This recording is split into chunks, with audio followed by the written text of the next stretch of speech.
Media మిత్రులందరికీ నమస్కారం అండి. ఈరోజు నేను ఫైల్ చేసిన కేసు తాలూకా వివరణ, ఎందుకంటే విశాఖపట్నంలో ఉన్న పర్యావరణం గురించి, ముఖ్యంగా కంబాలకొండ చుట్టూ జరపతలపెట్టిన డేటా సెంటర్స్ గురించి కోర్టులో ఏం జరిగిందో మీకు చెప్పాలనే ఉద్దేశంతో ఈ మీడియా సమావేశం ఏర్పాటు చేయడం జరిగింది. మీ అందరికీ తర్వాత అందరికీ నోటీసులు ఇచ్చారు, అంటే అధికారులందరికీ. అలాగే అధికారులతో పాటు బుడసర్లోవ రిజర్వాయర్, ఎందుకంటే మన రిజర్వాయర్ పక్కన ఉంది కాబట్టి ఆ సింహాచలం ఏరియాలో కడుతున్న డేటా సెంటర్ కూడా నోటీస్ ఇవ్వడం జరిగింది. ముఖ్యంగా నేను అడుగుతున్నది ఏంటంటే, దేశంలో ఉన్న మన పర్యావరణ చట్టాలని ఫాలో అవుతున్నారా లేదా అన్నది ఉద్దేశమే తప్ప వేరే ఆలోచన ఏం లేదు. దేశంలో ఉన్న పర్యావరణ చట్టాలని ఫాలో అవ్వమని అడుగుతున్నాం. అలాగే వైల్డ్ లైఫ్ యాక్ట్ని, ఎందుకంటే కంబాలకొండ దగ్గర ఉన్న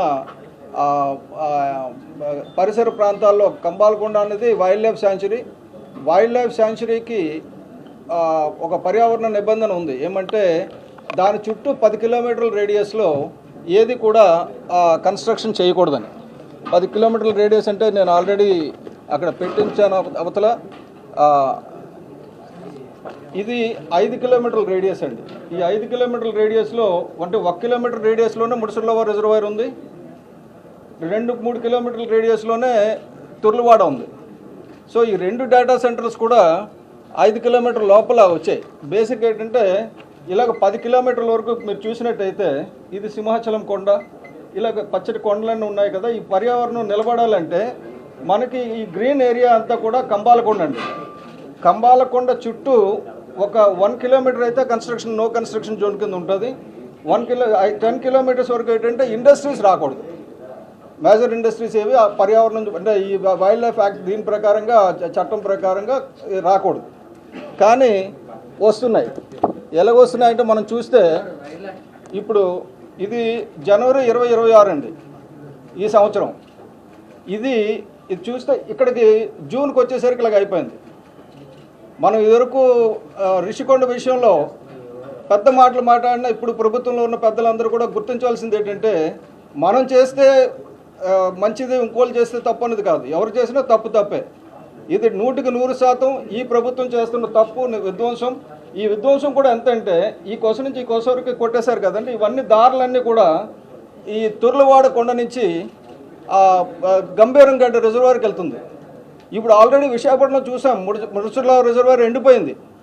ఎందుకు ఎండిపోయిందంటే అటుపక్క క్యాచ్మెంట్ ఏరియాలో కన్స్ట్రక్షన్స్ వస్తున్నాయి, ఇటు కంబాలకొండ వైపు, ఇటు సింహాచలం వైపు కూడా క్యాచ్మెంట్ ఏరియాలో కన్స్ట్రక్షన్స్ వస్తున్నాయి.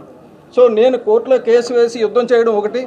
నేను రిక్వెస్ట్ చేసింది ఏంటంటే, మన ఈ ప్రభుత్వ అధికారులు కానీ, రాకపోతే ఈ ప్రాజెక్ట్ కడుతున్న వాళ్ళు కానీ, మీరు ఈ దేశంలోని చట్టాలను ఉల్లంఘించకండి. నేను అదొక్కటే రిక్వెస్ట్ చేస్తున్నాను. ఈ దేశంలో ఉన్న చట్టాలను ఉల్లంఘిస్తూ ఏం చేసినా సరే డెఫినెట్గా చట్ట ప్రకారంగా కూడా వాటికి వ్యతిరేకించాల్సి వస్తుంది. ఎందుకంటే నేను ఈ ప్రయాణం నాది ఇప్పుడు కాదండి. ఎందుకంటే నియమ్ గారు అని చెప్పేసి రాయగడలో ఆదివాసీలు వాళ్ళ హక్కుల గురించి పోరాడుతూ ఉద్యమాలు చేసినప్పుడు అక్కడ స్వయంగా అక్కడ ఉండి వాళ్ళతో ఉండి నేను చూసింది ఏంటంటే, ఆదివాసీలు అప్పుడు వేదాంత ఇండస్ట్రీ వస్తే దాన్ని ఉద్యమం చేసి ఆపేశారు. అప్పటికి 3-4 వేల కోట్లు ఖర్చు పెట్టేశాం కాబట్టి దీన్ని పర్మిట్ చేయండి అని చెప్పేసి చిదంబరం గారు అడిగితే, అప్పుడు ఫైనాన్స్ మినిస్టర్, అప్పుడు పంచాయతీరాజ్ మినిస్టర్గా ఉన్న అతను, క్యాబినెట్ మినిస్టర్ కిషోర్ చంద్రదేవ్ గారు చట్టాన్ని మారిస్తే కానీ చేయడానికి అవ్వదని చెప్పారు. అప్పుడు రాహుల్ గాంధీ గారు ముందుకు వచ్చి అక్కడ నిర్ణయం తీసుకొని ఆపారు. చాలా సంతోషం. ఇప్పుడు సిజుమలి అని ఒక పర్వతం ఉందండి భవానీపట్నం పక్కనే. సేమ్ ఇది వరకు నియమగిరిలో జరిగింది, ఇప్పుడు సిజుమలి జరుగుతుంది. కానీ సిజుమలిలో డబుల్ ఇంజిన్ సర్కార్ ఉంది. రాష్ట్ర ప్రభుత్వం కూడా బీజేపీ, కేంద్ర ప్రభుత్వం కూడా బీజేపీ. అక్కడ ఆదివాసీలు చాలా ఇబ్బందులు పడుతున్నారు. నిన్న చూసాం మనం, ఆదివాసీలు గిన్నిస్ బుక్ ఆఫ్ వరల్డ్ రికార్డ్స్లో ఎక్కారు, బాగుంది. కానీ వాళ్ళ బతుకులు గిన్నిస్ బుక్ ఆఫ్ వరల్డ్ రికార్డులు ఎక్కడం లేదు, వాళ్ళు డాన్సులు ఎక్కుతున్నాయి. ఇది నేను ప్రభుత్వాలని, అన్ని ప్రభుత్వాలని, అంటే కేంద్ర ప్రభుత్వాన్ని, రాష్ట్ర ప్రభుత్వాన్ని, ఒరిస్సా ప్రభుత్వాన్ని కూడా నేను అడుగుతున్నా. డెఫినెట్గా వాళ్ళ తరపున ఎవరు నిలబడడానికి రాలేదు. మొన్న సిజుమలి వచ్చేసరికి, నియమగిరి వచ్చేసరికి అందరూ వచ్చారు, అడ్డారు. కానీ సిజుమలి వచ్చేసరికి బీజేపీ రాష్ట్ర ప్రభుత్వంలో ఉంది, బీజేపీ కేంద్ర ప్రభుత్వంలో ఉంది, వాళ్ళు అడ్డడంలా. కానీ ఇదివరకు రాష్ట్ర ప్రభుత్వంలో ఉన్న బీజేపీ అడ్డుతుందంటే వాళ్ళు అడ్డడంలా. ఇదివరకు దీన్ని ఆపేసిన ఇందిరా కాంగ్రెస్ పార్టీ రాహుల్ గాంధీ అడ్డుతారంటే వాళ్ళు ఆపడంలా. ఎందుకంటే అందరికీ కూడా ఫండ్స్ ఇస్తున్నారు వేదాంత వాళ్ళు. ఆ ఫండ్స్ ఎక్కడి నుంచి ఇస్తున్నారు? ఈ మైన్స్ తవ్వే ఇస్తున్నారు. ఆ మైన్స్ తో ఇప్పుడు పిఎం ఖనిజ క్షేత్ర కళ్యాణ్ యోజన అని ఒకటి ఉంది. ఆ పిఎం ఖనిజ క్షేత్ర కళ్యాణ యోజన అంటే గిరిజన కళ్యాణం కాదండి, మైనింగ్ మాఫియా కళ్యాణం. వాళ్ళ రోడ్ల గురించి సిజిమాలి మొత్తం గ్రామాన్ని తీసేసి గ్రామం మీద నుంచి 80 అడుగుల రోడ్డు వేస్తారట. ఆ 80 అడుగుల రోడ్డు దేనికంటే ఆదివాసీల కళ్యాణానికి. ఆదివాసీలకి 80 అడుగుల రోడ్డు ఎందుకండి? వాడికి తాగునీరు ఉంటే చాలు, చిన్న కాలినడకని వెళ్ళే తోవ ఉంటే చాలు. కానీ ఇదంతా కూడా గిరిజనుల డబ్బులు ఖర్చు పెట్టి, అది డిస్ట్రిక్ట్ మైనింగ్ ఫండ్ ఖర్చు పెట్టి రోడ్లు ఎవరి గురించి చేస్తున్నామంటే we're laying the roads for the mining companies. కాబట్టి అక్కడ ఎలాగైతే డబుల్ ఇంజిన్ సర్కార్ ఉందో ఆగిపోయిందో, ఇక్కడ కూడా డబుల్ ఇంజిన్ సర్కారే. కాబట్టి అక్కడ వేదాంత వాళ్ళు వచ్చారు, ఇక్కడ అదానీ వాళ్ళు వచ్చారు. ఇక్కడ అదానీ వచ్చి డేటా సెంటర్ పెడతానంటే హడావుడిగా ఫౌండేషన్ వేశారు. సుప్రీంకోర్టు జడ్జిమెంట్ ఇచ్చింది, మీకు అనుమతులు లేకుండా ఫౌండేషన్ స్టోన్ వేయొద్దని. ఎవరు అనుమతులు తీసుకొని వేశారండి ఫౌండేషన్ స్టోన్? అక్కడ పర్వత ప్రాంతాల్లో అది చెయ్యొచ్చా? ఎందుకు మీరు పట్టించుకోవడం లేదు? ఎందుకు విశాఖ రాజకీయ నాయకులు నిద్రపోతున్నారు? అంటే భయమా? రాజ్యాంగాన్ని రక్షించడానికి భయం ఉండడానికి వీల్లేదు. నేను రిక్వెస్ట్ చేస్తున్నది ఏంటంటే ప్రజలు తిరుగుబాటు చేయాలి. ఈ రాజ్యాధికారం డెఫినెట్గా ఇలాగ అధికారం ఎవరు పడితే వాళ్ళకి ఇవ్వడానికి లేదు. డెఫినెట్గా నేను ముందుకు వస్తా. నా కంట్రోల్లో ప్రాణం ఉన్నంత వరకు నేను కాదు, ఇదివరకు 2013 కాదు, అంతకు ముందు నుంచి 2008 నుంచి కూడా పర్యావరణం గురించి పనిచేస్తున్నా. ఇప్పుడు నేను పర్యావరణం గురించి నడుము మిగించి ముందుకు వస్తా. ఈ విశాఖపట్నంలో ఇటువంటి కేబుల్ డేటా సెంటర్స్ ఏ వచ్చినా సరే చట్టపరంగా ఎదుర్కొంటాం. ఒకవేళ కోర్టు తీర్పు వస్తే మంచిదే, ఆగితే మంచిదే.